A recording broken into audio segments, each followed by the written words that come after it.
모두가 들어본 자동차 포르 패밀리. 최! 고급차 대명사죠. 노무현 전 대통령, 엘리자베스 여왕, 김영삼 전 대통령 잘 나갔을 것 같은데 뭐가 문제였던 거죠? 유명인이 한 대 사지 두 대 사지는 않잖아요. 빚이 쌓일 수밖에 없어요. 하필 터졌습니다. 당시 우리나라의 랜드마크 육삼 블링블링한 건물에서 근무할 수 있다. 선망의 대상이었어요? 도금한 유리를 13,000잔. 우와. 그런데 7세 한 분이 오셔가지고 소위 말하는 좀 지켰다. 전화선 확장 공사. 리비아 대수로 공사. 운송업 대부분을 인수해서 쭉쭉쭉 올라가네. 결정하면은 뒤도 안 돌아본다는 거야.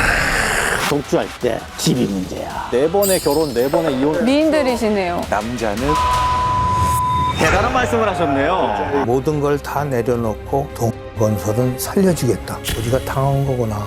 정부 측에서 사가요. 헐값에 팔린 거잖아요. 어디게요? 이거는 다 아실 다 아는 텐데. 유명한 이야기. 이게 된 거야, 이 땅이. 자, 오늘의 첫 번째 주인공은 바로 쌍그룹의 김석은 회장입니다. 아하, 화려하시네. 쫙쫙 그냥 올라갔다, 내려갔다. 예. 쌍그룹 김석은 회장에게 무슨 일이 있었는지 좀 프로필부터 제가 한번 확인해 보도록 하겠습니다. 네. 1945년 4월 서울에서 태어난 김석원 회장은요. 고등학교 졸업 후에 미국으로 유학을 떠나게 됩니다. 아하, 미국으로 가죠, 대부분. 이후에요. 한국으로 다시 돌아와서 수학 석사를 따게 됩니다. 그리고 1974년엔 스키장 사업을 시작하게 돼요. 1년 뒤인 31살에 싹그룹 회장으로 승진하게 됩니다. 야. 서른하나. 그리고 제15대 국회의원으로도 당선이 된 아주 화려한 이력을 가지고 있습니다. 그런데 이 특이사항 칸은 비어 있는데 저거는 뭐예요? 저게 아마 재벌 자제들 중에서는 거의 유일무이할 거예요. 저 특이사항에 채울 수 있는 내용들이. 뭐죠? 전혀 상상도 못 하실 건데요. 남진 씨죠. 남진 씨가 탑스타 연예인들 중에서 또 유일무이한 게 하나 있어요. 해병대. 맞아요. 월남전. 월남전 참전하셨잖아요, 남진 씨가. 네, 베트남 건너셨죠. 그죠. 그런데 김석원 회장도 월남전에 참전했어요. 해병대로. 금수전대? 그러니까 통계를 안 내봐도 재벌 2세, 3세들 중에서 해병대 자원에 입대한 사람은 아마 거의 없을 거라고 했었죠. 10개월. 10개월이나. 이 회장님이 요즘 표현으로 하면 덕후입니다. 그래요? 무슨 덕분에? 어떤 덕후죠? 자동차.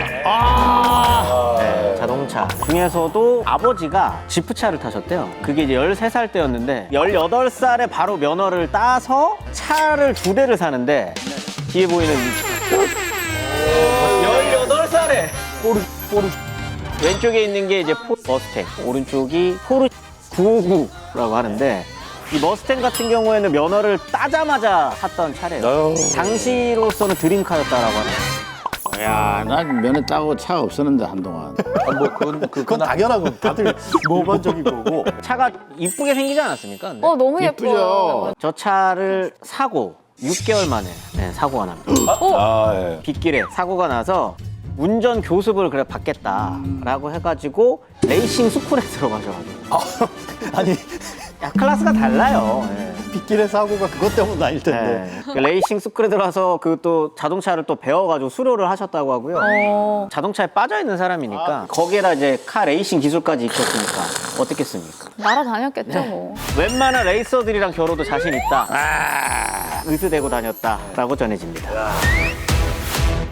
요 옆에 있는 차, 요게 이제 포르쉐 959. 이게 우리나라에 딱 3대 들어왔습니다. 그 당시에. 최초 오너가 바로 이 김석원 회장. 김 회장이 1986년에 동자동차를 인수하거든요. 그때 동자동차가 뭐 현대랑 대우는 한참 밀릴 때였는데 이 차를 좋아하는 이 김 회장이 냅다 인수를 해버린 거죠. 그리고 나서 이제 이 차를 왜 들여왔냐? 연구개발. 연구개발 명목으로 이 포르쉐 959를 산 겁니다. 뭘 연구하셨을까? 그래서 인천항에 딱 도착하자마자 이 쌍차 직원들이 이제 달려갔죠. 이제 인수를 하고 우리도 집에 택배 도착했습니다. 문자 오면 설레잖아요. 그럼요. 빨리 집에 가서 이거 열어봐야지. 바로 곧장 인천으로 간 다음에 이 차 타고 집으로. 근데 솔직히 이 취미도 재력이랑 시간이 받쳐줘야 할 수 있는 거잖아요. 그렇죠. 근데 자동차를 좋아하니까 회사까지 인수하고 뭐 일과 취미를 다 잡은 거라고 볼 수 있겠네요. 쌍용은 김석원 회장의 아버지죠. 김성곤 회장이 세운 회사였는데요. 네네. 김석원 회장이 하고 싶은 거 다 했던 것처럼요. 김성곤 창업주도 이것저것 다 해봤다고 볼 수 있습니다. 부전자전이라고 해야 될까요? 일단 공부를 잘해서요. 보성전문학교 상과를 졸업하게 됩니다. 졸업 후에 공무원도 해보고요. 은행에서 일도 해봤다고 하는데요. 1939년 27살에 비누 사업을 시작하게 됩니다. 그게 바로 쌍용의 시작이었던 겁니다. 운이 좋았던 거라고 말하고 싶지만 감이 좋았던 것도 맞는 것 같습니다.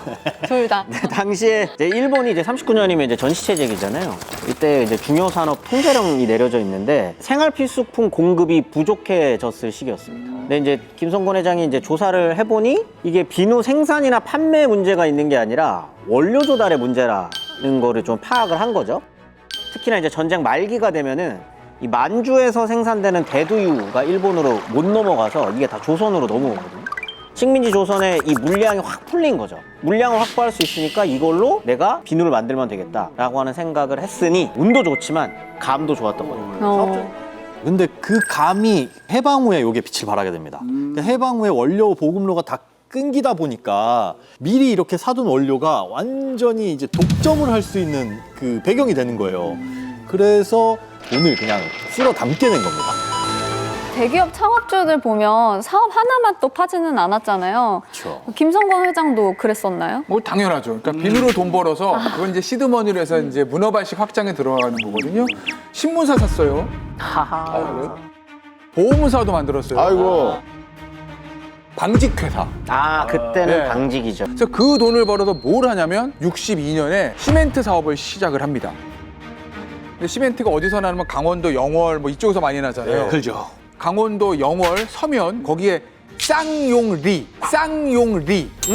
여기다가 시멘트 공장을 세워요. 그래서 회사 이름을 쌍양회라고 짓는 겁니다. 아 그래요? 나는 쌍용이래.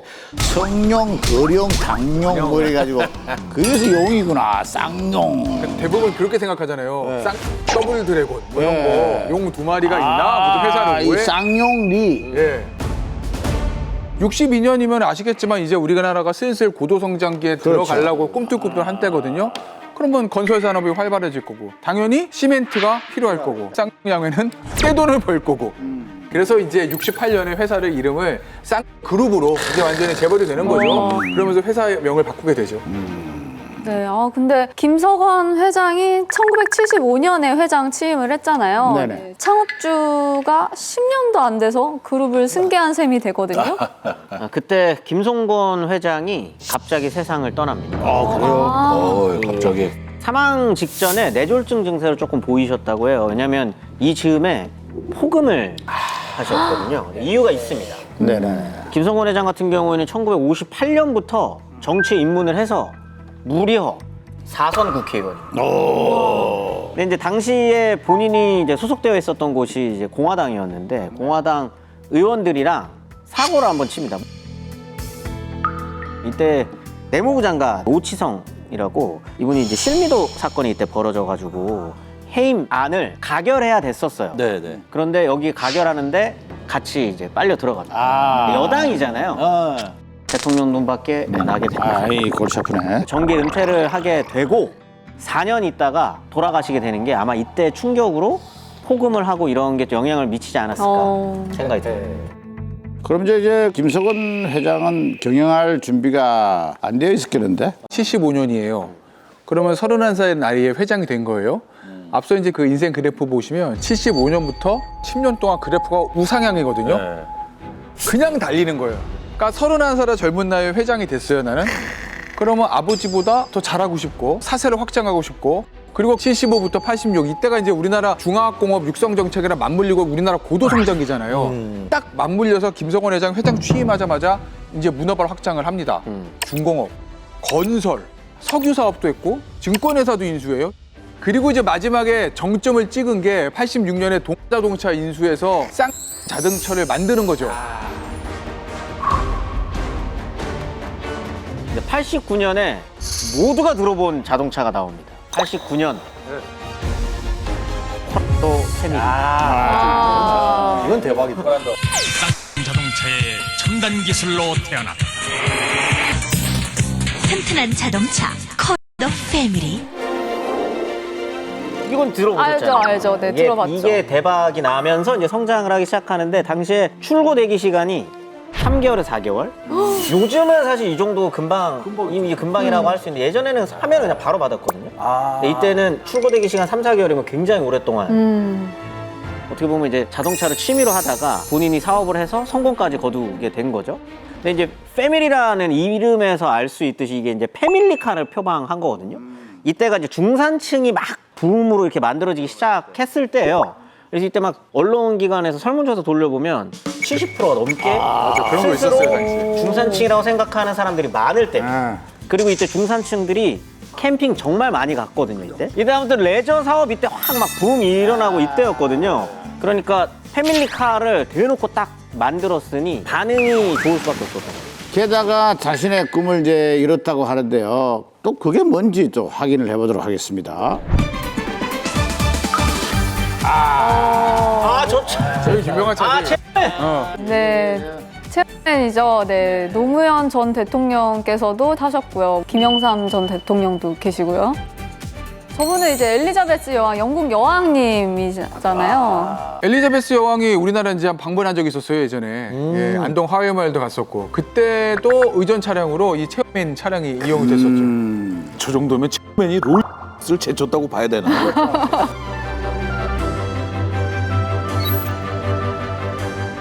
그 당시에 국회의원분들이 가장 많이 타는 차가 체어맨이었다고 이렇게 기억을 하고 있고요. 기업의 총수분들이라든가 방송인 김동건 씨, 축구선수 홍명보 씨라든가 약간 중후한 이미지 그리고 특정 분야에서 정상급을 달리고 있는 그런 활동을 하시던 분들이 체어맨을 많이 타셨던 것으로 기억을 합니다.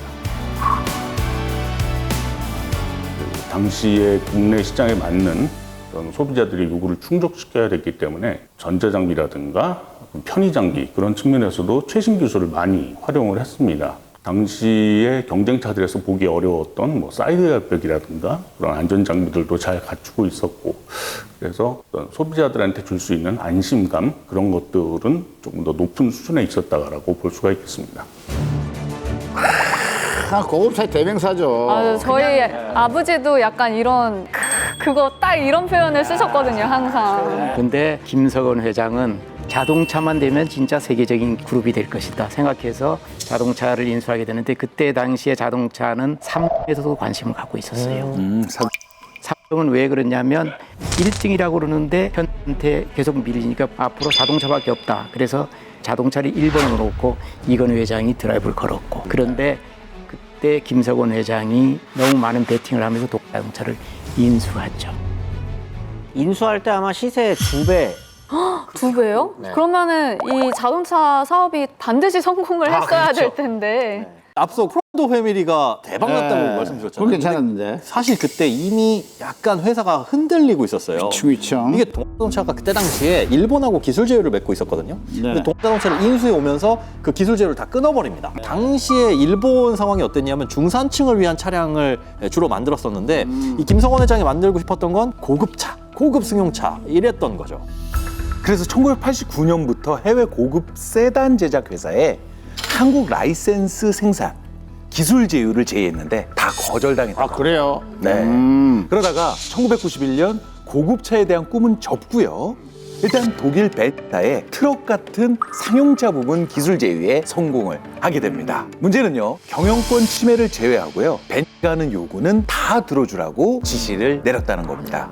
그러니까 저때 저 계약 잘못했다는 얘기를 많았죠. 왜냐면은 벤츠 안 해도 그만인데 그렇죠. 싹은 무조건 했어야 되니까 그러니까 벤츠 요구 조건 다 들어주니까 계약 조건 자체가 굉장히 안 좋았죠, 저 당시에. 네. 그래서 만들어진 차가 바로 체어맨인 거죠. 네. 그래도 유명 인사들이 이렇게 탄 거를 보면 잘 나갔을 것 같은데 도대체 뭐가 문제였던 거죠? 유명인이 한 대 사지 2대 사지는 않잖아요. 그것도 그렇네요.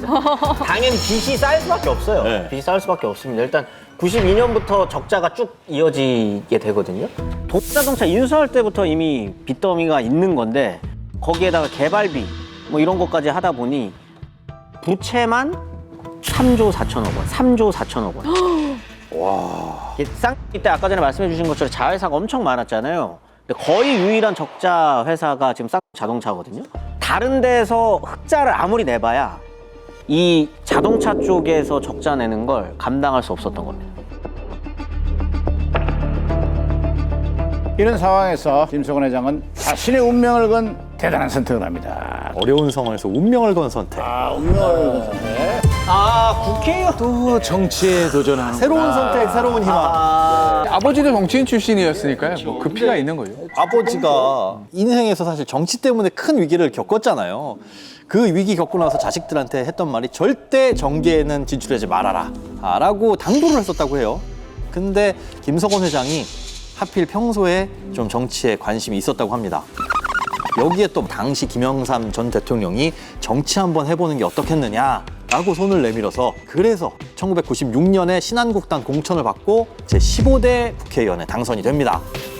근데 선친 때와는 다르게 이때는 이제 공무원 겸직이 금지였거든요. 그러니까 국회의원 하면 다른 건 내려놔야 되겠죠. 그래서 이때 그룹 경영권을 동생인 이 김석준에게 넘기게 됩니다.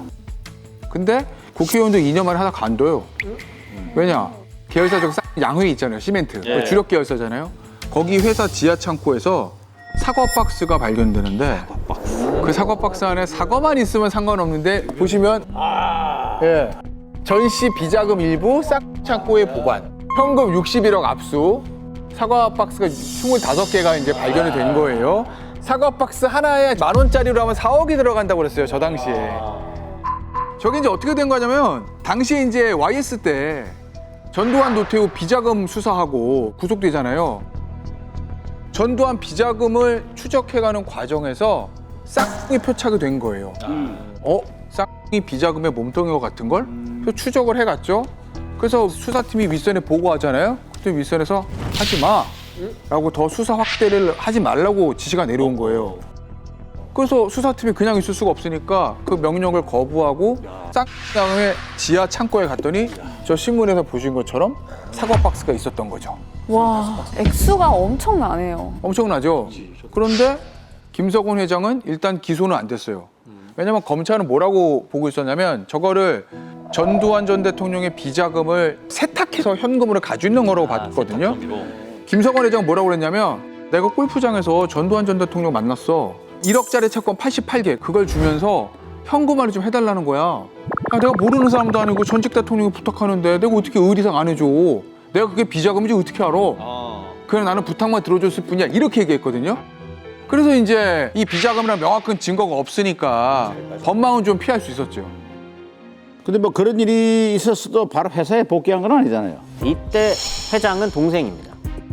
이때 이제 자동차 회사 부채가 지금 굉장히 많이 쌓여 있는 상황인 거잖아요. 동생인 김석준 회장이 그룹을 살리려고 본인 말로는 엄청난 노력을 많이 했다. 저희 제작진분들이 연락을 해봤답니다. 김석준 회장한테. 예. 1996년에 자동차 회사를 3명에 넘기려고 했었대요. 요때. 그래서 실제로 이건희 회장이랑 둘이 따로 만나가지고 이야기를 나누는 횟수만 4번이었답니다. 이 쌍자동차가 어려운 시기에 이건희 회장과 단둘이 만나는 걸 보면 이제 삼성에서 쌍자동차를 인수한다고 뭐 그런 생각을 할 수도 있었겠네요. 뭐 이건희 회장은 요걸 노렸겠죠. 그러니까 이것을 이렇게 흘리기도 하고 이런 식으로 하려고 했었던 것 같은데 삼성이 쌍자동차를 인수한다는 게 사실상 거의 확정된 것처럼 이야기가 되고 있었는데 당시 국회의원이었던 전직 회장 김석원 회장이 삼성에 자동차 회사를 팔 생각이 없다 이야기를 하고 그게 또 기사화가 됩니다. 근데 이렇게 기사화가 또 되면 이건희 회장 입장에서 뭐가 돼요? 모냥 빠지잖아요. 그러니까 최종적으로는 이건희 회장이 자동차 회사 인수하지 않겠다라고 발표를 합니다. 제가 그때 당시에 그 직접 취재를 했었거든요. 이건희 회장하고 김석원 회장은 자주 만났어요. 아주 가까운 관계였고. 그런데 김석원 회장이 그 자동차에 대한 집착, 아주 강한 집착이 결국은 두 사람이 의리도 상하게 되고 삼성에 진출을 못하는 그런 결과를 가져옵니다. 이거는 김석준 회장이 저희 제작진에게 처음 밝힐 건데 계획이 있었다는 거예요. 쌍둥이 자동차가 제기할 수 있는 방법. 그건 뭐냐? 벤처하고 기술 협력했었잖아요. 네. 계속 협력 관계를 강화해서 벤처로부터 투자받는 거. 이게 이제 원래의 계획이었다는 거예요. 그때 하필 터졌습니다. IMF. IMF. 김석준 회장이 직접 독일에 있는 본사에 가가지고 이사회에 참석하기로 했는데 그 참석 이틀 전에 IMF가 터졌습니다. 어찌 보면 외부 요인 때문에 뜻하지 않은 대로 된 거잖아요. 그래도 이때 김석준 회장이 갖고 있었던 플랜 B가 바로 이제 대우입니다. 대우하고 접촉을 하고 있었던 상황이기 때문에 얼마 후에 대우차가 쌍용차를 인수해 가게 된 거죠. 집안 사정은 사실 안 좋은데 어떻게 나란 일을 돌보겠어요. 그래서 2년 만에 국회의원직을 1998년에 사퇴하고 다시 회사의 경영권을 잡은 겁니다. 그러면 자동차 회사를 팔았잖아요. 그룹은 어떻게 뭐 해체가 됩니까? 1998년 국회의원에 사퇴를 하고요. 그룹으로 이제 복귀하잖아요. 그때부터라도 그룹을 한번 살려보겠다 노력을 했던 것 같습니다. 그런데 자동차 회사를 팔았어도 빚이 정지가 잘 안 됐나 봐요. 그러니까 회사 상황이 너무 안 좋다 보니까 국내에 있는 채권단들이 가만히 있지 않았습니다. 결국 김석원 회장의 경영권까지 박탈해버립니다. 근데 끝이 아닙니다. 아, 그래? 또 있어요? 그 이후에도 이제 감당하기 쉽지 않은 일들이 줄줄이 터져요. 첫 번째로 위장계열사 4군데에 부당 지원한 혐의로 재판을 받게 되고요. 2011년엔 이 폐암 수술도 받게 되고 또 안타까운 일이지만 같은 해에는 이제 둘째 아들이 스스로 또 목숨을 끊는 아이고, 그런 그랬구나. 일을 겪으면서 사실 개인적으로 되게 힘든 그 시기라고 볼 수 있겠죠. 자, 이번에는요, 김석원 회장과 비슷한 시기에 또 다른 이유로 그룹 해체라는 비운을 맞이한 재벌 2세의 얘기를 해볼 텐데요. 국내 빅3 보험회사를 가졌던 신동그룹의 최순영 회장입니다. 쭉 와, 올라가죠. 급하게 떨어지네요. 네, 우선 프로필부터 살펴보도록 하겠습니다. 1939년생이고요. 황해도 출신입니다. 경고를 나와서 성균관대 상학과를 졸업하게 됩니다. 1972년에 식품회사를 차리게 돼요. 그러다 38살 나이에 그룹 회장으로 취임을 하게 됩니다. 대부분 다 30대에 취임하시네요. 그러네요. 네.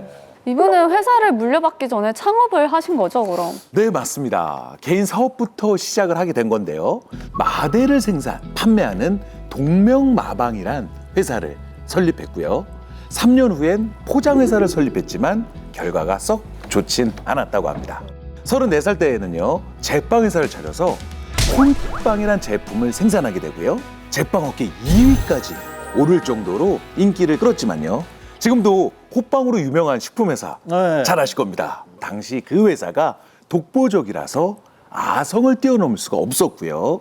결국 그 회사의 경영권을 넘겨줬습니다. 천연고생은 뭐 사수도 한다고 그러는데 이 실패를 좀 겪었으니까 좀 단단해지지 않았을까요? 단단해질 필요가 없죠. 아, 왜요? 아버지가 잘 사니까요. 아버지 그늘 아래로 들어가기로 결정합니다. 최고의 그들이죠. 예. 일단 아버지는 당시에 밀가루 왕이에요, 밀가루 왕. 최성모 회장입니다, 최성모 회장. 믿는 구석이 있었어요. 어쨌든 아버지의 권유로 1968년 동재분 상무로 신동그룹 안으로 이제 합류를 하게 되는 거고요. 1976년이 되면은 아버지가 돌아가십니다. 그래서 그때 대한생명 대표이사 겸 신동그룹 회장으로 취임합니다. 대부분의 사람들이 저 김석원 회장이나 최원석 회장은 알아도 이분은 잘 모르시는 것 같더라고요, 그죠? 네. 심지어 어떤 분들은 최원석 회장과 이름도 비슷하고 회사명도 비슷해가지고 친척인가? 맞아요. 뭐 이렇게 생각하는 분도 있는데 이 두 회사가 무슨 뭐 관련이 있습니까? 전혀 관계가 없습니다. 없죠? 그 신동그룹이 아버지는 칠량민입니다. 이북에서 내려와서 상당한 부잣집이었고 사업을 크게 했어. 그런데 밀가루 회사는 그때 당시에 미군에서 불려주는 물자이기 때문에 엄청난 현금 달러 박스라고 할 수 있을 정도로 밀가루 회사. 그때 밀가루를 불화를 받아서 팔면서 엄청난 부를 축적합니다. 그래서 거기에서 돈을 벌어서 결국은 대한생명도 인수하고 그러면서 오늘이 신동그룹을 만든 분입니다. 그때 당시에 잘 나갔습니다. 이 돈 많이 버니까 본사를 짓겠다라고 했는데 그 본사의 스케일이 엄청난 거거든요. 당시 우리나라의 랜드마크 63빌딩. 63빌딩. 예? 이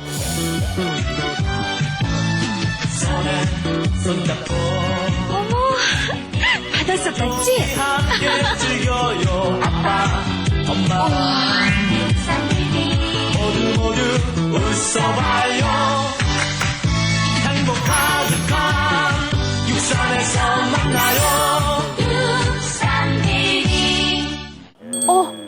저거 기억나. 그죠, 기억에 남죠. 네네. 나 봤어요 저거. 뭐 당시에 1985년에 완공했을 때 동양 최고 높이를 자랑하는 빌딩이었거든요. 그때 미국 시카고 윌리스 타워에 이어서 전 세계적으로 두 번째로 높은 빌딩이었기도 하고요. 그 당시 한승현 씨 혹시 이거 몇 층인지 아세요? 63층 아닌가요, 당연히? 당시에 이제 우스갯소리도 있었어요. 옥상까지 64층 뭐 이런 농담이 있었는데 실제로 건축물 대장을 떼어보면 지하 3층, 지상 60층 이렇게 돼 있습니다. 실제 엘리베이터는 60층까지 있고 그 중간에 44층은 또 빠져 있어요. 그러면 59층 아니야? 근데 60층 건물에다가 위에 방공 뭐 이런 시설도 있잖아요. 일반인들이 들어갈 수 없는 그러나 건축물 대장에 포함이 안 되는 층이 3개가 좀 더 있습니다. 그것까지 포함을 하면 63일 수도 있고 지하 3층, 지상 60층까지 포함하면 또 63일 수도 있고 어쨌든 그래서 뭐 63이라는 옛날 생각이 많이 납니다. 63 빌딩은. 이윤수의 결혼도 저기서 했어요. 제가 들어가졌어요. 예, 그저 63 빌딩은 행사를 참 많이 했더랬어요. 전 학교에서 좀 자주 데리고 갔던 것 같아요. 학교에서요? 네. 학교에서 63빌딩 견학을 자주 갔어요. 그때 당시 그 63 뷔페를 가본 사람과 가보지 않은 그래도 사람. 유명했죠. 그 갈비집도 맛있어요. 그럼 진짜 맛있었어요. 그 야간에 딱 안에 불을 꺼주잖아요. 밖에 잘 보이라고. 예, 그래서 되게 유명했던. 예. 스카이 라운지에 보면 네. 중국집 있거든요. 국회의원들이 이제 밥을 먹잖아요. 거기가. 그러면 제일 돈 많은 국회의원들이 밥 사준 데가 저기예요. 저는 거 가서 저 얻어먹은 적 없어요. 제가 쏘았죠.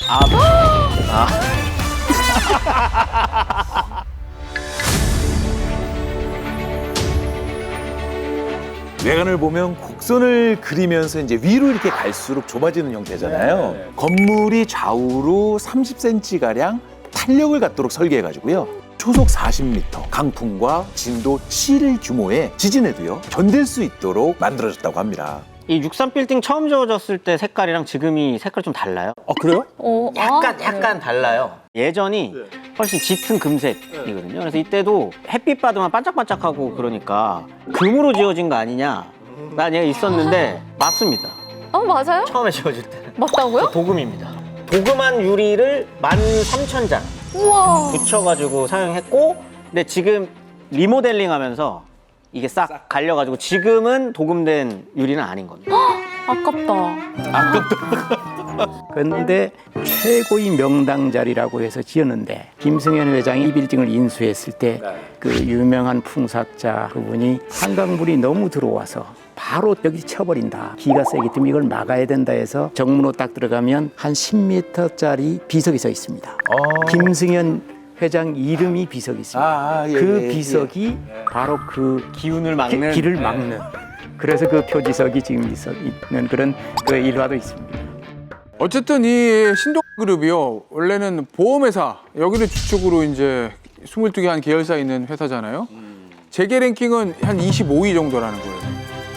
저기를 입사하면 금빛 번쩍번쩍한 블링블링한 건물에서 근무할 수 있다. 그래서 당시에 이제 보험회사 지원하려는 사람들한테 되게 선호하는 직장이라는 거예요. 대한생명보다 더 좋은 업계 랭킹이 높은 회사도 있지만 그래도 저길 가야 블링블링한 건물에서 우리는 근무한다.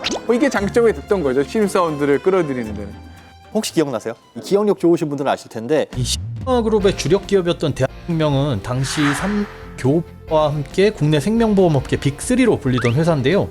이거 사실은 그 사업을 유지하는 것 자체도 되게 어려운 일이에요. 근데 1975년에 이미 자산 규모 1조 원을 돌파했고요. 1988년에는 영업점이 무려 1000여 곳에 이를 정도로 사세를 확장했습니다. 한마디로 정말 잘 나가는 회사라서 이 IMF 때도 끄떡 없었다고 합니다.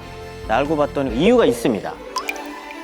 보험회사는 고객들이 매월 보험료를 납입하잖아요. 이 대한생명의 경우에는 매달 5천억 원 이상의 보험료가 들어왔다고 하니까 이게 이제 알짜거든요. 보통 보험을 해약하면 이 해약금이 며칠 뒤에나 지급되기 마련이잖아요. 근데 당시 대한생명은요, 해약을 한 당일에 해약금을 지급할 수 있을 정도로 현금 유동성이 좋은 회사였던 겁니다. 진짜 여기까지는 잘 나갔습니다. 여기까지는 쭉쭉 뻗어왔는데 63빌딩 이후로 꺾이네요. 네, 갑자기 여기서 변곡점이 찾아옵니다. 역시 그게 터집니다. IMF 외환위기를 맞게 되거든요. 그리고 이제 1999년에 최순실 회장이 해외로 외화를 불법적으로 빼돌렸다라는 혐의로 구속이 됩니다. 사실 지금 시각으로 보면 좀 이해는 안 가요, 저는. 근데 신동가 원래 보험회사잖아요. 근데 이제 무역도 해요. 근데 보험하다가 무역하는 거 모르잖아요. 그래서 김모 씨라는 전문가를 이제 영입을 한 겁니다. 뭘 하냐면 김모 씨라는 사람이 미국에다가 페이퍼 컴퍼니 만들어가지고 거기서 미국하고 이제 오일 거래를 한 것처럼 서류를 위조해요. 그래서 은행에서 대출을 받아요. 자범들이 하는 거거든요. 그 대출받은 돈을 미국으로 보내요. 그걸 회사에서 알았어요. 그래서 이제 최 회장이 고발합니다. 이 사람을 처벌해 주세요. 수사를 막 하는데 이 사람이 뭐라고 그러냐면 이거 회장이 시킨 거다. 내가 일개 월급쟁이가 내 혼자 이거 어떻게 하냐. 오너가 뒤를 다 봐주고 오케이를 한 거니까 한 거지. 그러니까 검찰이 그래? 대여가 걸렸는데 오너를 잡으러 갈까? 그리고 최순영 회장한테 칼을 들이대는 거죠. 아, 이게 사실이라면 굉장히 억울했겠는데요?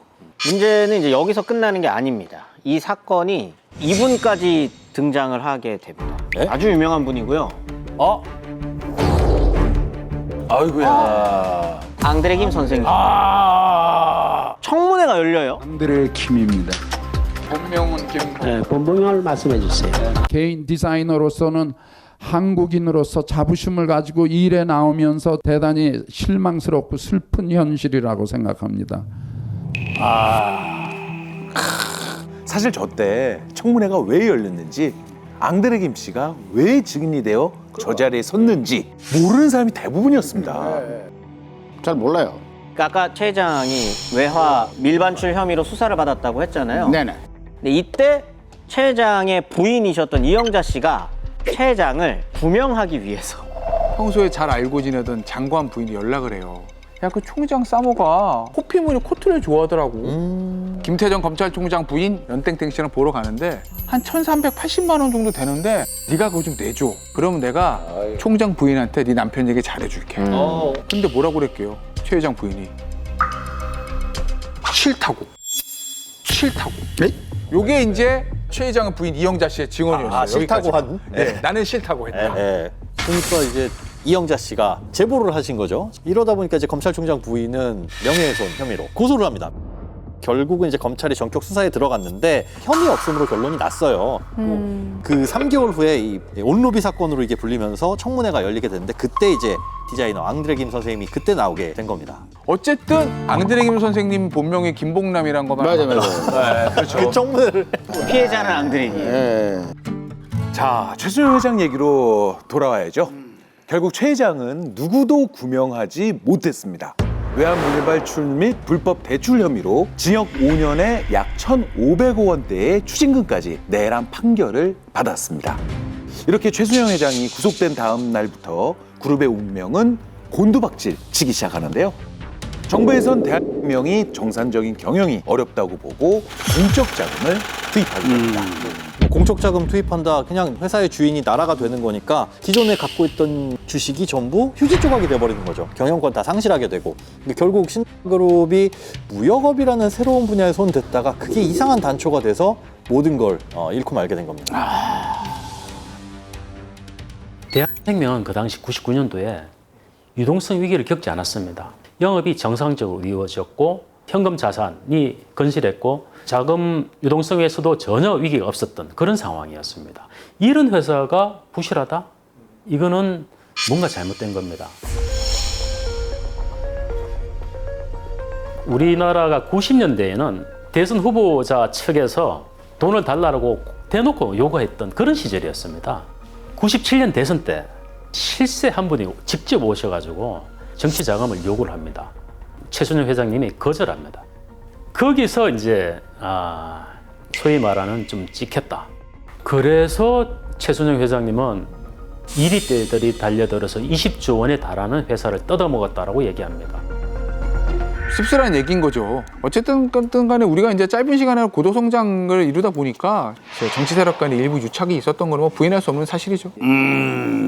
사실 대한생명이 특별검사를 받고 공적 자금이 투입돼서 20여 개의 계열사가 전부 매각되는 걸린 시간은 단 8개월이었거든요. 너무 속전속결이다. 당시에 감옥에 있었기 때문에 전혀 손을 쓸 수가 없었어요.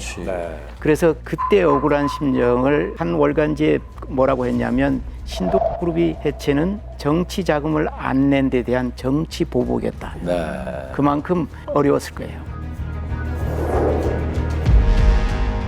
여기서 끝나는 게 아닙니다. 몇 년 전에 최순영 회장이 세간에 관심을 끄는 일이 생겼기 때문입니다. 아, 그래요? 서울시 세금징수과 조사관이 최순영 전 회장 집 문을 두드립니다. 1시간이나 걸려 문을 뜯어내고 나서야 최 전 회장이 모습을 드러냅니다. 겨우 설득해 금고를 열었더니 1,700만 원어치 현금 다발이 나오고 집안 곳곳에서 1억 원 상당 외제 명품 시계와 귀금속이 쏟아져 나옵니다. 그런데도 지방세 37억 원을 체납한 최 회장은 끝내 돈이 없다고 주장합니다. 내가 돈이 없어요. 내가 누구 집어 돈을 감추고 두고 이게 안 된다는 건 아주 양심 있는 사람인데. 지금까지도 이제 최 회장은 매년 공개되는 전국 고액 체납자 명단에 이름을 계속해서 올리고 있습니다. 그래요? 네, 최 회장이 한 인터뷰에서 나도 추징금 체납액 내고 싶다. 회사를 되찾으면 국가에 내야 할 추징금 반드시 내겠다라고 하는데 아직도 이제 빼앗겼다라는 생각 그런 걸 가지고 있는 것 같습니다. 네.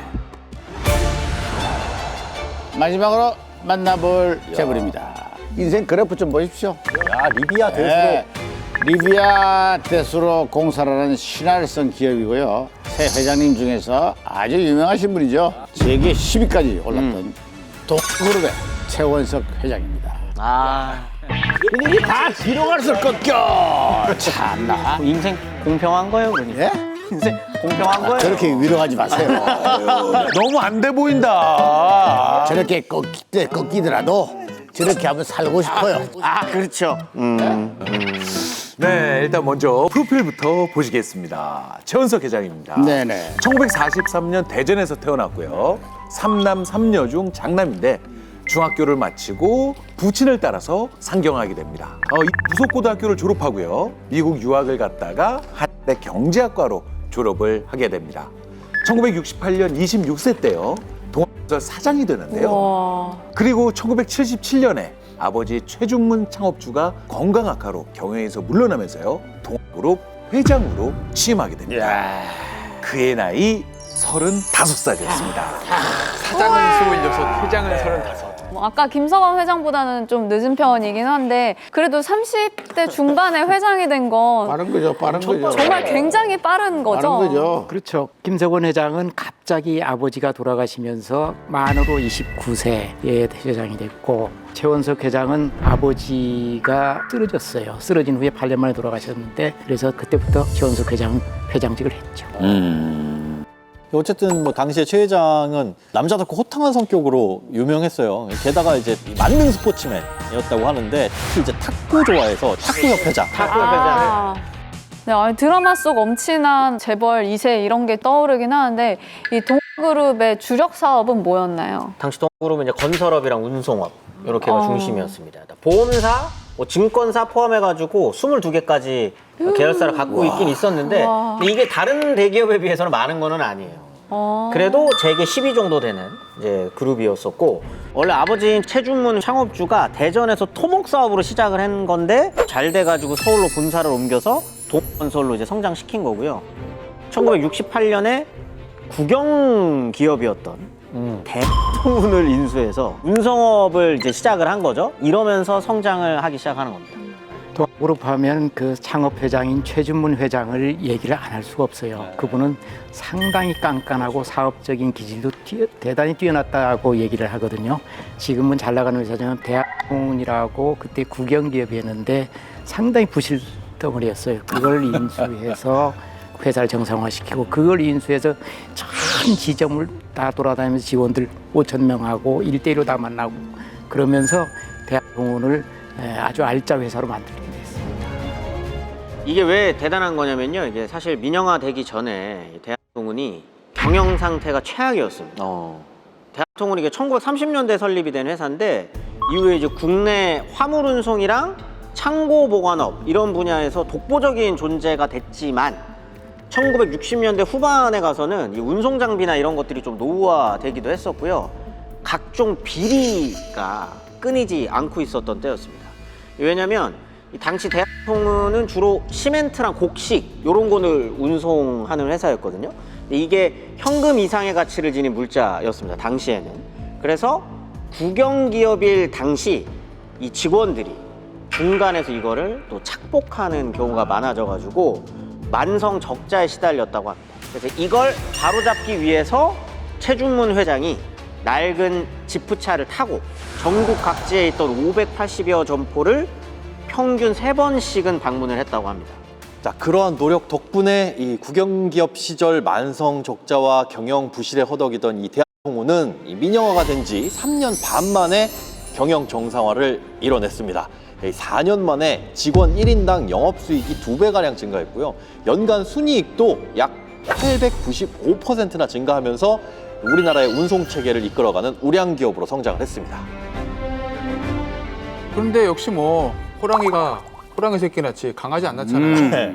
최원석 회장도 보통 사람은 아니라는 건데 경영권을 완전히 물려받은 다음부터는 당연히 아버지보다 좀 더 잘하고 싶은 욕망들이 있잖아요. 뭐 하나 결정할 때는 서류에 도장을 10개 이상 찍어야 된다는 거예요.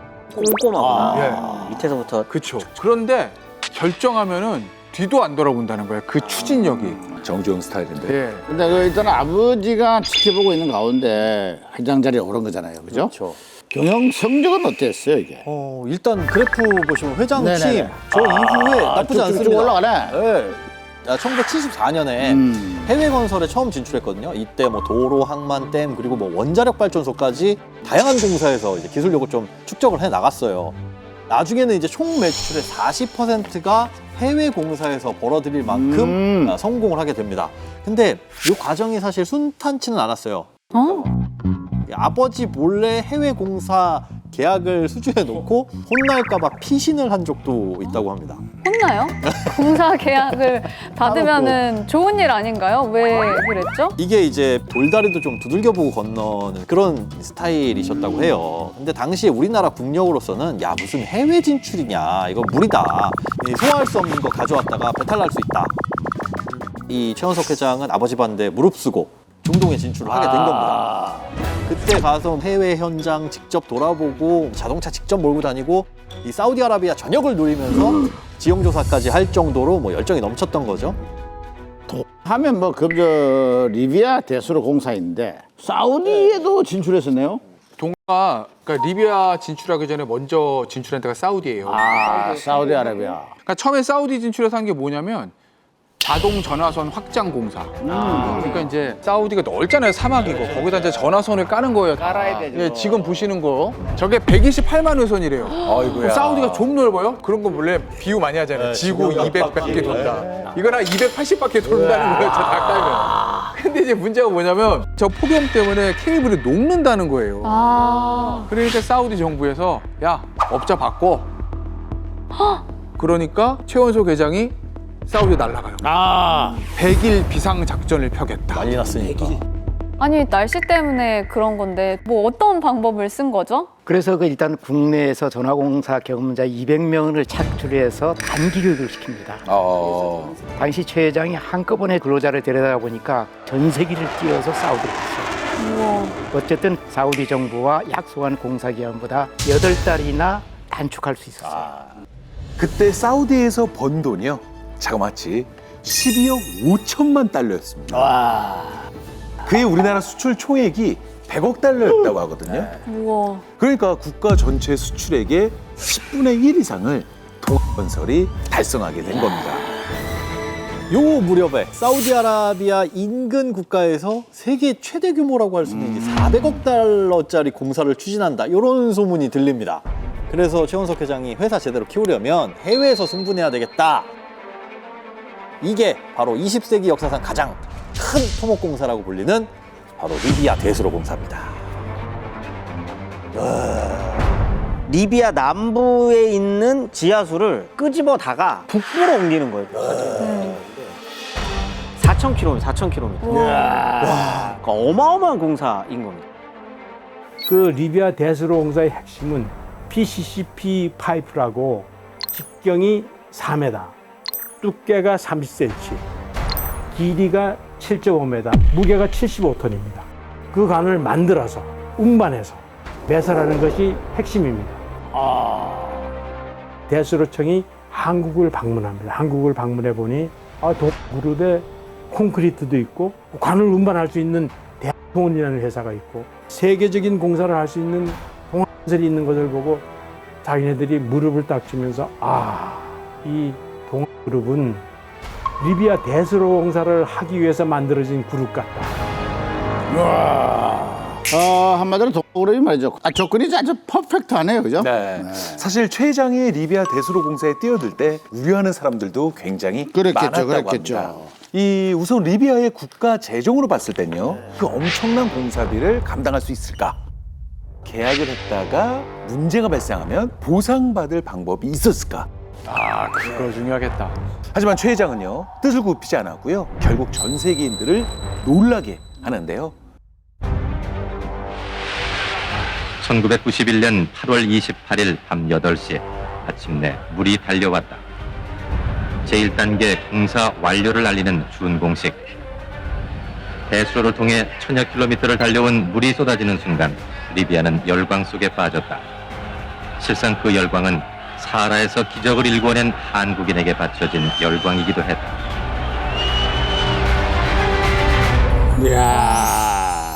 진짜 기적 같은 일이었겠어요. 네. 물을 저렇게 그래요, 사막에서. 다른 것도 아니고 사막에서 사는 사람들은 물이니까 진짜 생명이잖아요. 제일 국민들한테 필요한 걸 해결해 준 거거든요. 저 국민들 너무 좋아할 수밖에 없는 거고, 카다피는 독재자인데 저 당시 기준으로 보면 국민들을 통치할 수 있는 명분? 그걸 최원석 회장이 해줬으니 카다피한테는 최원석 회장이 정말 구세준 거죠. 최고다, 최고. 95년도에 저 현장을 직접 갔었거든요. 지금 물 쏟아질 때요? 저기 지금 보면 저 관이 하나 있지 않습니까? 네. 저 관을 현장에 갔을 때 그 사하라 사막 중간이거든요. 거기에서 기자들 가니까 구경한다고 해서 저 관 속에 노래방 기기를 갖다 놨어요. 그 20명이 동시에 놀 수 있을 정도로 그 정도 큰 관이에요. 저 관 안에서요? 와, 그렇게 크구나. 거기에서 그 동의 위상이 어느 정도였냐면 그때 당시는 유엔 생성기관에서 직접 비행기가 트리폴리를 못 내려요. 튀니지에서 내려서 버스로 이동을 하는데 도라는 DONGA 동가라고 그러는데 모자를 딱 쓰면 패스. 1980년대 동아건설이 진짜 잘 나갔어요. 그러니까 해외 건설로 외화 뭐 잔뜩 벌어들이고 돈이 이제 풍부하잖아요. 심지어 1983년엔 서울시에다가 이걸 헌납합니다. 바로 원효대교. 원효대교. 원효대교를 여기서 이제 동아건설에서 건설하고, 사실은 20년 동안 거기 통행료를 받을 수가 있었어요. 그런데 그 통행료를 포기하고 그냥 무상으로 서울시에다가 넘기게 된 겁니다. 왜 이런 결심을 어떻게 하게 됐냐? 당시에 이제 운전자들이 통행료가 비싸가지고 원효대교 두고 이제 뺑 돌아간다, 그런 얘기 듣고 뭐 서울시에다 기부를 했다고 하는데 믿을 수 없습니다. 믿을 수 없습니다. 세상에 어떤 기업인이 공짜로 이걸 20년짜리 그 통행세 받을 수 있는 사업을 포기합니까? 일단 헌납하고 난 다음에 동그룹이 공유토건이랑 동생명 인수하거든요. 그러니까 이게 당연히 연결될 수밖에 없는. 한 다음에 공교롭게도. 근데 이제 동국장에서는 특혜는 아니다. 왜냐면 공유토건이 언제 나왔냐면 우리 저 장영자 이철이 어우문 사기 사건 할 때 그때 사기당해가지고 빚더미 앉은 망한 회사가 공유토건이거든요. 아니 그 부실기업 철이 떠맡은 건데 이게 무슨 특혜냐. 동가 공유토건보다 훨씬 큰데 거기서 얻을 게 뭐 있다고 요 얘기를 하죠. 동에서는 특혜받은 거 없다고. 근데 뭐 어쨌든 뭐 동생명 인수해서 금융업에 진출한 것 자체는 사실인데 그게 이제 뭐 동그룹에 플러스가 된 건지 플러스가 안 된 건지는 뭐 그거는 평가의 몫인 거지. 그렇죠. 1980년대는 그야말로 우리 최원석 회장의 정말 독주하는 시대였네요, 그죠? 야, 근데 궁금한 게요. 이렇게 독주할 때 집이 문제야. 가정이 문제라고요. 이게 밖에서 일 잘하는 사람이 집안을 못 돌아. 집에서 잘할 수가 없어. 그렇죠. 쉬어야지. 지금 집에 들어가면 뭐 할 거예요? 자야죠. 그래요. 바로 그거예요. 에? 집에서도 나가라고 그래. 나가서 열심히 일하면 들으라고 그래. 피곤한 거예요. 과연 집에서는 어떤 아버지였는지 좀 궁금합니다. 저희 제작진도 누굽니까? 이 제작진이 아주 모질거든요. 수소문 끝에 최원석 회장의 아드님을 만나서 인간 최원석, 아버지 최원석은 어떤 분이었는지 저희가 최초로 한번 또 얘기 나눠봤습니다. 네, 안녕하십니까. 최원석 전 동그룹 회장님의 삼남인 최용혁이고 현재는 동아방송예술대학교 이사장을 맡고 있습니다. 아버지는 굉장히 좀 바쁘셨고요. 장기 해외 출장이 많으셔가지고 1년에 반 정도는 외국에 계셨다고 보시면 됩니다. 그래가지고 굉장히 무서운 아버지셨고요. 이렇게 좀 본인이 좋아하시는 일을 이렇게 하실 때나 뭐 좋아하는 거를 이렇게 볼 때 정말 아이처럼 설레어하시고 기뻐하시고 뭐 이런 모습도 봤고, 어렸을 때 제가 아버지를 따라서 이 아프리카 지역하고 중동 지역하고를 한 2번 따라갔던 것 같습니다. 정말 강렬한 햇빛, 그 어마어마한 이 구조물이 거기서 이제 만들어지고 있는 그런 모습들을 보면서 아버지가 참 큰 일을 하시는구나, 뭐 그런 것도 느꼈었고, 당시에 또 한국인 근로자분들이 굉장히 많이 있었거든요. 거기 얼굴도 많이 그을리셔가지고 열심히 일하시는 모습을 아직도 기억에 선합니다. 그래서 참 대단하신 분들이다, 그렇게 생각했던 기억이 있습니다. 1년에 반 이상 뭐 해외에 계셨다. 반을 해외. 그래, 우리 참 우리 시대 아버지들이 저렇게 고생을 했어요. 맞습니다. 예. 네, 그런 점은 또 인정을 해야 됩니다. 어쨌든 이렇게 80년대까지만 해도 네, 최원석 회장은 사업가로서의 안목도 좋아 보이잖아요. 그럼요. 예. 리비아, 사우디에서 따오고. 그쵸. 과감한 도전 정신. 네네네. 그래서 이제 재벌 2세들 중에서는 꽤 괜찮은 평가를 받았습니다. 이분이 이제 최 회장이 4번의 결혼, 4번의 이혼을 하셔가지고 대중에 이게 다 공개가 됐는데, 사실 뭐 재벌 회장들의 사생활이나 이런 건 우리가 잘 모르잖아요. 근데 알 수밖에 없는 게 당대에 워낙 이제 유명하신 분들하고 결혼을 하다 보니까 대중들이 모를 수가 없게 된 겁니다. 그것 때문에 동그룹하고 최원석 회장에 대한 여론이 안 좋아진 건 맞죠? 네 분이 있습니다. 몇 명이야? 또 다른 네 분이 분이죠? 있는데 다 다른 분이죠? 다 다른 분이죠. 미인들이시네요. 최원석 회장의 전 부인들입니다. 예, 앞에도 차례로 제가 조사를 좀 해왔어요. 맨 왼쪽에 보시는 분이 첫 번째 부인. 화면 보시면 아시겠지만 미스 코리아. 미스 코리아. 신정연 씨예요. 64년에 결혼해서 67년에 3년을 사시고 이혼하셨고, 그 다음에 두 번째 부인, 이분은 딱 보니까 배우 같지 않습니까? 그죠? 네. 예, 김혜정 씨. 이 69년에 결혼해서 74년에 이혼하셨고, 둘 사이에 일남 일녀가 있다고 합니다. 그리고 세 번째 부인, 이분이 유명하죠. 컬시스터. 그렇죠. 예, 커피 한 잔을 시켜놓고. 배이순 씨, 76년에 결혼해서 98년에 이혼하셨습니다. 앞서 봤던 그 아드님이 네네네. 이분의 아드님이세요. 근데 비슷해요, 눈매가 엄마랑. 그리고 이제 마지막으로 저분. 네, 오른쪽에 이제 저 유명한 분입니다. 그렇죠. 아나운서 출신 장은영 씨. 나이가 최원석 회장보다 27살이 어려요. 네, 27살. 27살. 17에나 27. 99년에 결혼해서 2010년에 이혼하셨답니다. 뭐 사실은 뭐 사생활이긴 한데 어쨌든 많은 이혼과 많은 결혼, 이게 이제 국민들 입장에는 좀 안 좋게 보였던 거죠. 대중들한테 가장 또 충격적이었던 건 4번째 결혼. 아나운서 장은영 씨. 일단 나이 차이가 27살이 나는 것도 있었기 때문에 그런 것도 있었지만, 일단 장은영 아나운서가 혹시 돈 보고 결혼하는 거 아니냐, 이런 얘기가 좀 있었는데, 장은영 아나운서 같은 경우는 좀 억울할 수도 있는 게, 요 무렵 이 전후로 해가지고 최원석 회장 가게 사정이 그렇게 좋지 않았습니다. 그래서 어떻게 보면 힘든 시기를 같이 보냈었던, 서로 의지를 되게 많이 했었다고 하더라고요. 두 사람 인연에 대해서 얘기를 하자면요, 최 회장이 장 아나운서의 열렬한 팬이었다고 합니다. 그래서 장 아나운서가 진행하는 뉴스 시간대에는요, 반드시 동으로 광고를 넣도록 지시를 했다고 합니다. 와. 당시 최 회장이 이런 말까지 했는데요, 남자는 나이와 무관하게 자기가 좋아하는 여자와 사귀어야 한다. 너무 죄송합니다. 콧물이 나가지고. 야, 대단한 말씀을 하셨네요. 충실하게 이행을 하셨네요. 네, 어쨌든 본인이 좋아하는 여성분과 4번이나 결혼을 하신 거를 보면 뭐 어떤 매력이 있었길래 이렇게 된 겁니까? 도대체 최 회장한테는 정말 그 매력적인 게 있다고 배인순 씨가 쓴 커피 한 잔은 자서전에 나와요. 자기가 미국 가 있을 때 매일 꽃다발을 들고 미국 그 아파트 앞에 와서 구애를 했던 그런. 근데 이분은 상당히 로맨티스라는 건 이미 잘 알려진 것이고, 또 이분이 하나 또 관과해서는 안 될 게, 그때 당시 재벌 총수는 대부분 첩을 들이지 본 정실로는 안 들였어요. 그런데 이분은 다 이혼하고 다 정실 부인으로 만들었습니다. 하지만 그 인생에도 우리가 아까 그래프 보지 않았겠습니까? 네네네네. 예상치 못한 변수가 찾아옵니다. 이게 참. 이건 정말.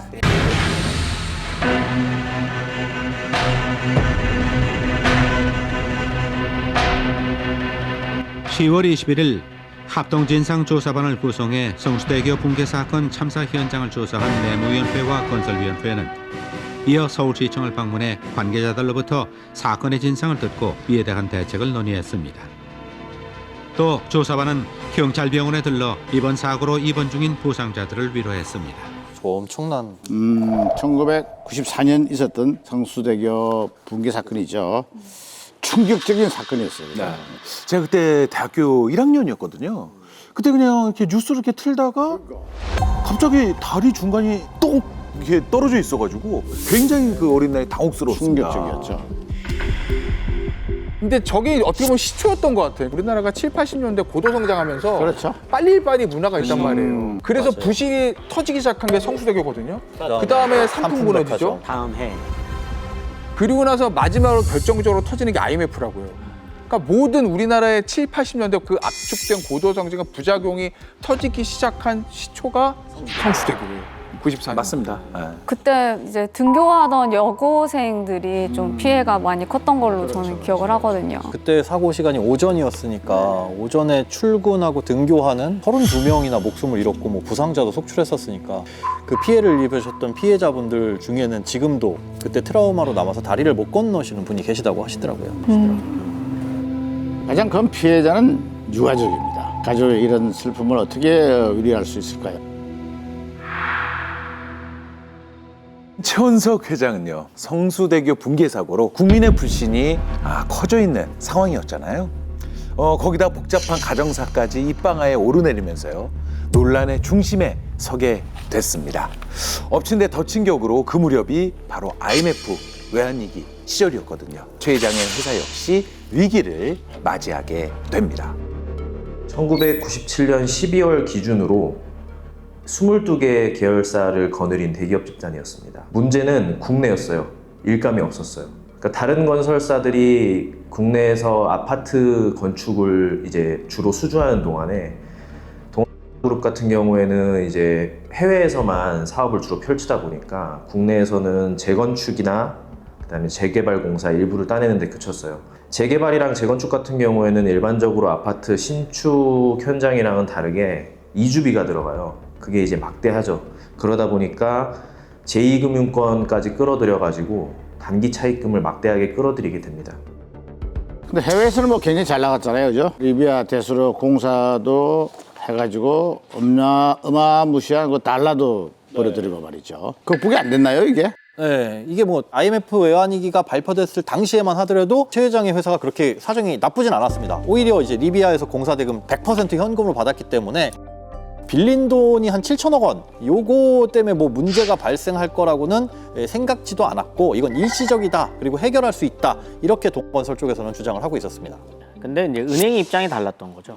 98년 5월에 최 회장은 주거래 은행으로부터 경영권을 넘기라는 이제 권고를 받았고요. 결국 주식까지 다 내놓습니다. 그리고 회장직에서도 물러납니다. 아니 리비아에서 돈을 엄청 많이 벌어들였다고 했잖아요. 근데 겉으로만 잘 나가고 약간 속은 비어있는 속빈강정 이런 느낌이었던 건가요? 그렇지는 않았어요. 우리도 개인이 이 사람이 얼마나 건전한지 돈이 많은지 보려면은 진짜 돈이 얼마고 부채가 얼마인지 보잖아요. 기업도 마찬가지거든요. 자산 대비 부채 요거를 보는 건데 1997년 12월 기준으로 봤더니 동물의 자산이 6조 2천억 원, 그리고 부채가 4조 9천억 원. 그러니까 빚보다 자산이 훨씬 많았어요. 한 1조 3천억 원 정도. 그러니까 시국이 안 좋아서 그렇지 해외 건설 현장도 뭐 잘 돌아가고 있고 자산도 많아서 단기적으로는 어려워도 이게 시간이 지나면 좀 극복했을 것이다, 이런 가능성을 좀 높게 보고 있죠. 부실 기업은 절대 아닙니다. 왜냐하면은 건설이 망한 이유는 보이지 않는 압력에 의해서 무너졌다고 저는 생각을 합니다. 동건설 회장 당신 그만두셔 한 것은 서울은행 행장 회장인 동건설 회장을 불러서 당신이 모든 걸 다 내려놓고 주식도 다 내려놓고 재산도 다 내놓고 그러면은 동건설은 살려주겠다. 그리고 모든 재산을 다 갖고 갔습니다. 하다못해 조상의 묘 땅까지도 다 갖고 갔어요. 워크아웃이 되면서 정부에서 보낸 오병우 회장이라는 분이 와가지고도 대통령을 팔아서 동그룹을 살리겠다. 이렇게까지도 얘기를 했습니다. 동그룹을 정리를 하기 위한 수순이었습니다. 아, 이거 뭐 좀 버티기를 좀 해봐도 되지 않았을까 하는 생각이 들었는데 왜 이렇게 쉽게 물러나는지 모르겠네요. 그러니까 일단 회사가 일시적으로 부채를 해결하지 못하니까 네. 은행에서 최 회장 불러서 다그쳤을 거 아니에요. 최 회장 당신이 경영권에서 손을 떼고 전문 경영인 체제로 가라. 그러면 금융 지원을 해줘서 그룹을 살려주겠다.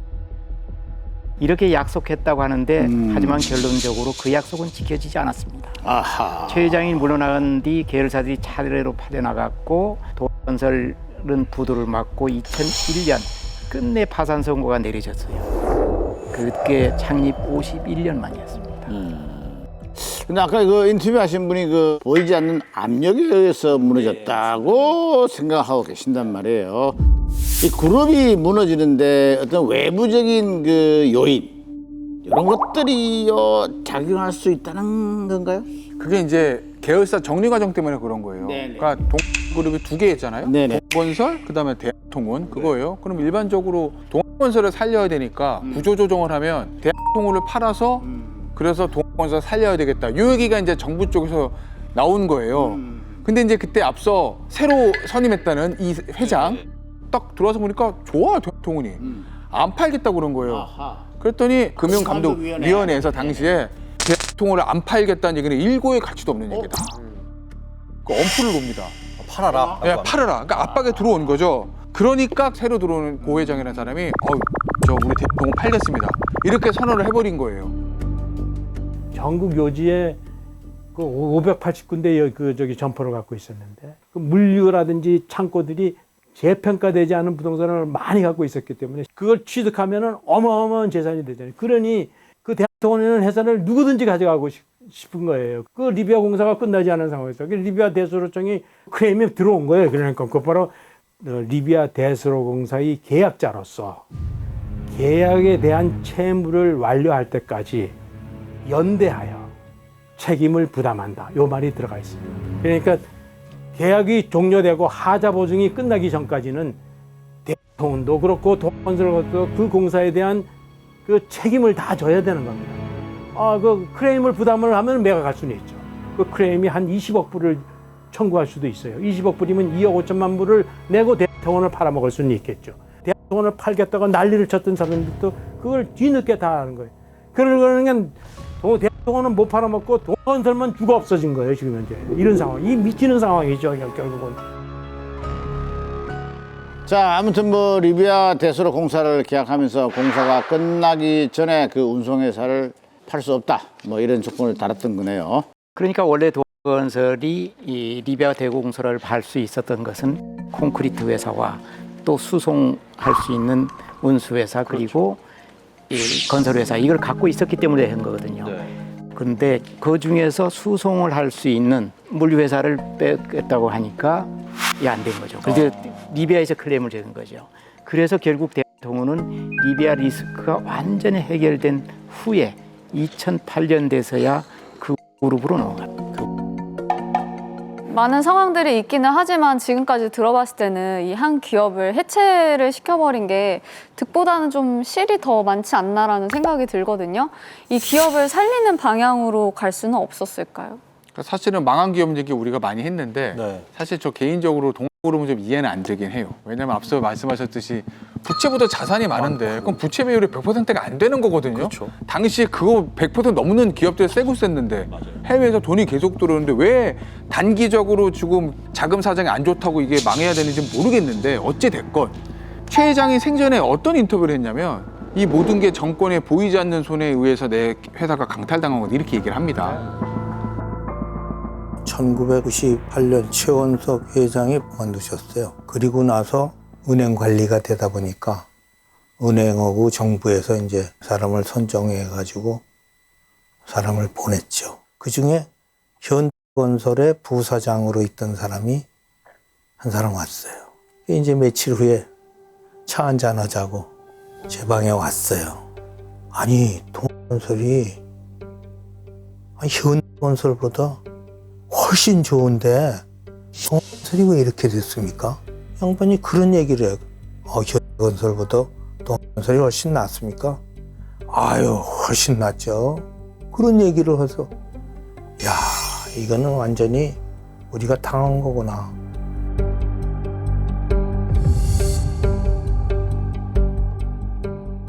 김포 매립지 저기 김포입니다. 야, 김포가 이랬었구나. 저 문제가 있는데 저게 이제 70년대 중반에 당시에 우리가 이제 식량 자급 자족이 중요했으니까 저기다 이제 간척지 농지 사업을 진행을 한 거예요, 정부에서. 그런데 저기다 동건설이 뛰어들었던 거죠. 80년부터 한 91년까지 11년 동안 회사 돈으로 조성을 한 건데 저기 들어간 돈이 1,200억 들어갔대요. 그리고 그렇게 해서 조성한 부지가 1,130만 평인데 그 중에서 629만 평을 쓰레기 매립장 조성하라고 환경청에다가 이제 기부채납 형태로 넘긴 거고. 네. 그리고 나머지 500만 평 중에서 120만 평도 또 기부채납한 거예요. 남은 게 380만 평. 이거는 내 땅이잖아요, 동건설. 근데 그거를 1년 뒤에 정부 측에서 사가요. 평당 17만 원에. 그게 얼마냐면 6,355억 정도 되는 거예요. 근데 당시에 공시지가 기준으로 하면 1조 원이라는 거예요. 그 땅이. 그런데 6,300억에 팔았으니까 헐값에 팔린 거잖아요. 정부 땅이 됐어요. 아, 이거는 그래서 건설업체에 800만 원에 대해 팔아요, 평당. 45배 뻑기란 거잖아요. 그리고 거기를 이름을 바꿔요. 인천 청라지. 청라지. 이게 된 거예요, 이 땅이. 만약에 이거를 가지고 있었으면 돈이 얼마예요, 이게? 어마어마하죠. 와. 1997년 12월 당시 동그룹 자산이 6조 2천억 원이라고 했잖아요. 그러니까 당시 김포 매립지에 대한 가치를 제대로 인정했다면 자산은 조 단위 넘어갔겠죠. 그래서 여러모로 해체되기는 아까운 기업이었다고 하는 부분도 바로 그 부분이고. 근데 이게 단순히 재벌 한 사람의 몰락으로 끝나는 일은 아니지 않습니까? 당시 동그룹 거느린 계열사만요 무려 22곳이었습니다. 그리고 직원만 2만여 명이 넘었었는데요. 그런 회사가 파산하자 임직원들도 가만히 있을 수만은 없었습니다. 회사를 되살리려고 은행과 정부기관을 찾아다니면서요 진상규명을 촉구하는 시위까지 벌였는데요. 그들에게 동그룹은 청춘을 다 바친 그런 소중한 일터였기 때문입니다.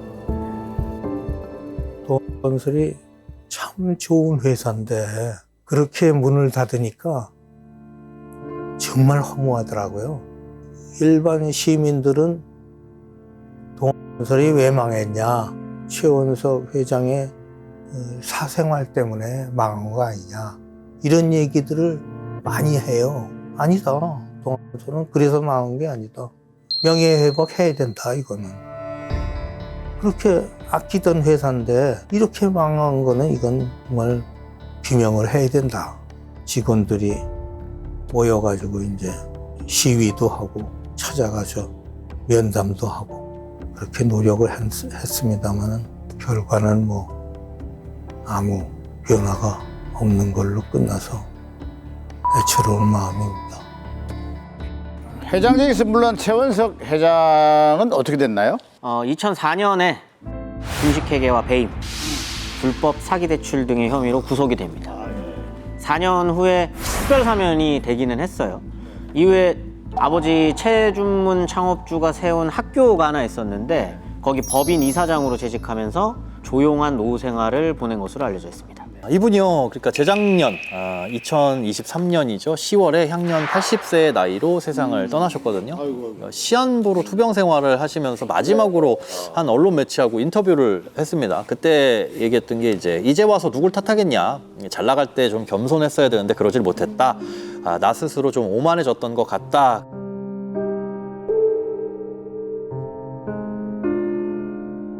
동건설은 살려준다 그래서 내가 이렇게 모든 걸 다 내놨는데 동건설 살리는 게 아니라 죽이니까 그때서부터 아프기 시작을 했습니다. 신장이 나빴어요.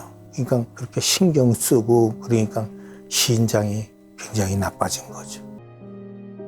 IMF 외환위기를 기점으로 몰락하고만 비운의 재벌들에 대한 미스터리를 좀 풀어봤는데요. 한때 재계를 호령하던 재벌 1세들이 이렇게 역사 속으로 사라진 얘기를 해보니 감회가 새롭습니다. 근데 오늘 한 3회사 얘기를 했는데 그냥 순수하게 시장 논리에만 맡겨뒀으면 저 3개 회사 다 망했을까? 일단 뭐 과거 재벌 회장 1세대, 2세대 거치면서 상당히 뭐 각자 리더십, 역량 이런 것도 많이 보여주기도 했었지만 어찌 보면 안 좋아졌던 대부분의 계기가 무리한 확장 그리고 또 불투명한 뭐 지배 구조라든가 세습 같은 뭐 그런 문제도 있었다고 봐요. 그게 경제와 사회가 성숙해 나가는 과정에서 어쩔 수 없이 필연적인 결과가 아니었나 그렇게 생각도 됩니다.